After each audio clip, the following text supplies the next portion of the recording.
અને કહેવાય જેનો દેહ ભાવ મટી ગયો અને જે સર્વત્ર પ્રભુની અનુભૂતિ કરે છે એની અંદર બે વસ્તુની પ્રાપ્તિ થાય એમ ભગવાન કહે છે.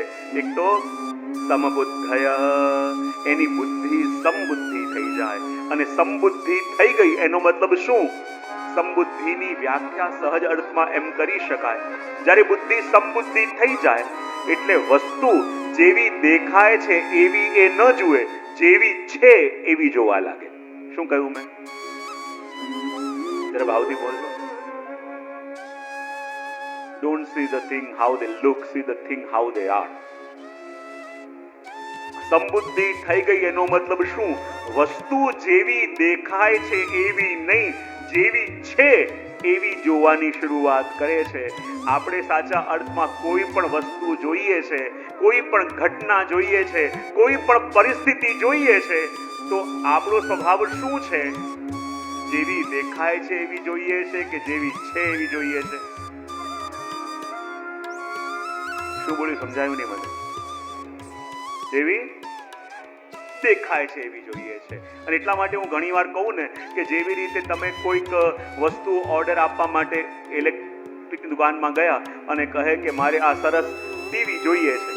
હવે ટીવીનો ઓર્ડર આપી એનું પેમેન્ટ કરીને તમે ઘરે આવ્યા, પણ એની પાસે ટીવી પેક કરવાના બોક્સ નહોતા, તો એણે શું કર્યું? તમે જે ટીવી માંગ્યું હતું એ જ ટીવી મોકલ્યું, પણ એનું પેકિંગ એર કન્ડિશનના બોક્સમાં મૂકીને મોકલ્યું. હવે જ્યારે ઘરે એ બોક્સ આવ્યું તો તમે ખોલીને જોવાની ધીરજ રાખશો કે બોક્સ જોઈને ભડકશો? કોચિંગ વાળાઓ ધન્ય છે.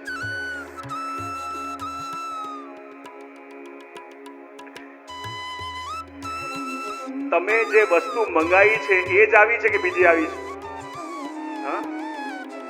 તમે જે વસ્તુ મંગાવી છે આવી છે એ જ, ખાલી પેકિંગ જુદું છે. પણ આપણો સ્વભાવ શું છે? બહારનું પેકિંગ જોઈને ભડકી જઈએ છે, અંદર શું છે એ જોવાનું ધીરજ પણ રાખતા નથી. તો સમબુદ્ધિ કોને કહેવાય? કે વસ્તુ જેવી દેખાય છે એવી નહીં, જેવી છે એવી જોવા લાગે. જ્યારે મનુષ્ય સાથે પણ એ વ્યવહાર કરે તો કદાચ મનુષ્ય આપણને ક્રોધમાં દેખાય, જેમ તેમ બોલતો દેખાય, પણ એ ન જુએ કે હમણાં આવું મારી સાથે વ્યવહાર કેમ કરે છે. એ જુએ કે ભલે આવો વ્યવહાર કરે છે એનો મતલબ એમ કે આવો છે નહીં, પણ આવો વ્યવહાર કરે છે, કદાચ એની માથે બીજા બહુ ટેન્શન હશે, એના માથે બહુ ચિંતાઓ હશે, એના માથે બહુ ઉદ્વેગ હશે, અને એનો ખોટો ઉભરો આવી રીતે નીકળી રહ્યો છે. તો સાચે કહેજો કે કોઈ પણ વ્યક્તિ આપણી સાથે ખોટો વ્યવહાર કરતો હોય તો એ વ્યક્તિ જેવી રીતે વર્તે છે એવું એને જોઈએ છે કે કયા કારણે આવું આજે કરી રહ્યો છે એ જોવાનો પ્રયત્ન પણ કરીએ છીએ.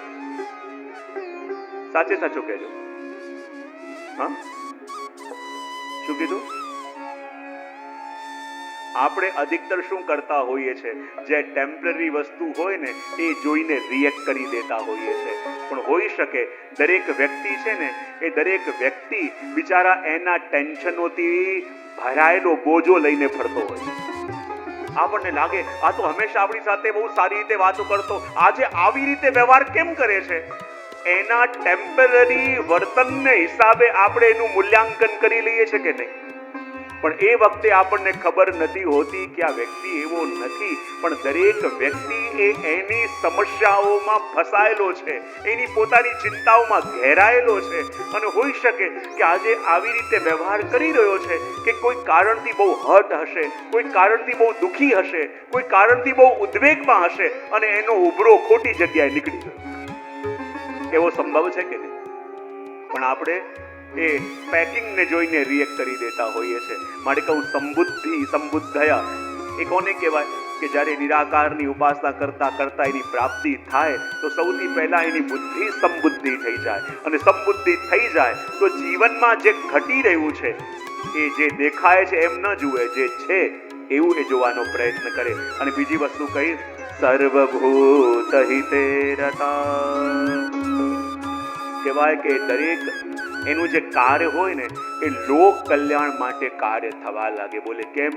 એ નિરાકારનો ઉપાસક છે, માટે એને એમ છે કે સર્વત્ર મારા ભગવાન છે, સર્વમાં મારા ભગવાન છે, સર્વની અંદર મારા પ્રભુ રહેલા છે, તો હું એમને પ્રસન્ન કરીશ તો મારા પ્રભુ પ્રસન્ન થશે અને એ વ્યક્તિ લોકહિત માટે કાર્યો કરતો થઈ જાય. સર્વભૂત હિતે રતા, લોકોના હિત માટે, લોકોના કલ્યાણ માટે એ કાર્ય કરવા લાગે. અને એટલા માટે અહીંયા કહ્યું કે જો એ વ્યક્તિ કોઈ પણ કાર્ય કરે છે ને તો એના કાર્યમાંથી આટલી વસ્તુ નીકળી જાય છે.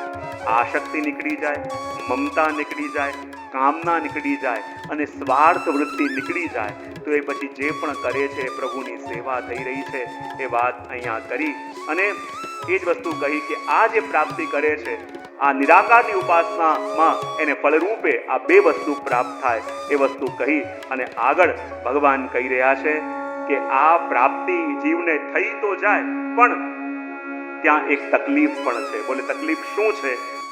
પરિચય આપ્યા પછી અને ભગવાન હવે પોતાનું મંતવ્ય એના માટે કહે છે અને કહે છે કે અવ્યક્તમાં આસક્ત ચિત્ત વાળા તે સાધકોને કષ્ટ અધિક થાય છે, કેમ કે તે અભિમાનીઓના દ્વારા અવ્યક્ત વિષયક ગતિ કઠિનાઈથી પ્રાપ્ત થાય છે.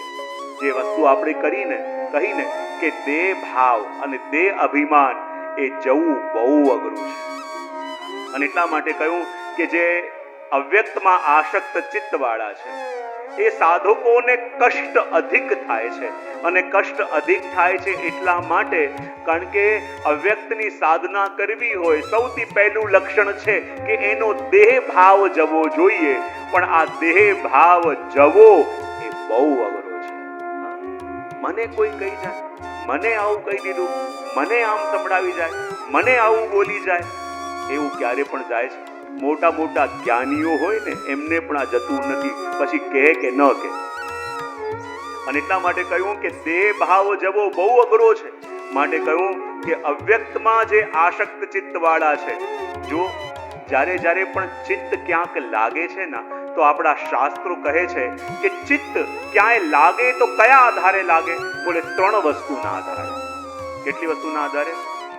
ક્યાંય પણ આપણું ચિત્ત લાગે, કોઈ પણ સ્વરૂપમાં આપણું ચિત્ત લાગે તો એના આધાર 3 હોય છે. એક રુચિ, બીજું વિશ્વાસ અને ત્રીજું યોગ્યતા. કેટલી વસ્તુ કહી? જરા ભાવથી કહો તો ખરા. કેટલી વસ્તુ કહી? કઈ? રુચિ, પછી અને ત્રીજું યોગ્યતા. સૌથી પહેલા કહેવાય કે રુચિ. અને એ રુચિ કઈ રીતે જાગે છે? તો કહેવાય કે રુચિ કેવા લોકોના સંગમાં. જો ઘણા બધાની રુચિ અલગ અલગ હોય ને, અને રુચિ કોને કહેવાય? આપણે અહીંયા બેઠા હોઈએ, સત્સંગમાં બેઠા હોઈએ એટલે કદાચ દરેકના મનમાં સારા સારા વિચારો જાગે અને એમ લાગે કે આપણે બહુ ડાયા થતા જઈએ છે, પણ એ માનવાની જરૂર જરાય ફરક પડ્યો આવું નથી બોલી રહ્યો. જ્યારે આપણે કોઈ જગ્યાએ આવીને બેઠા હોઈએ અને એ માહોલના પ્રભાવને જો આપણે આપણો સ્વભાવ માનવા લાગીએ ને તો બહુ ગડબડ થવા લાગે. અને રુચિ એટલે શું? જ્યારે ભીડની અંદર આપણે હોઈએ ને તો જે વસ્તુ ભીડ કરતી હોય ત્યાં આપણે એ દિશામાં જવા માટે આપણું મન ટેવાયેલું હોય. પણ આપણી રુચિ શું છે ખબર ક્યારે પડે? કે જ્યારે આપણે એકલા હોઈએ, જ્યારે આપણને જોવા વાળું કે કહેવા વાળું કોઈ ન હોય, ત્યારે આપણું મન જેનું ચિંતન કરે માનવાની કે આપણી અસલી રુચિ એ છે.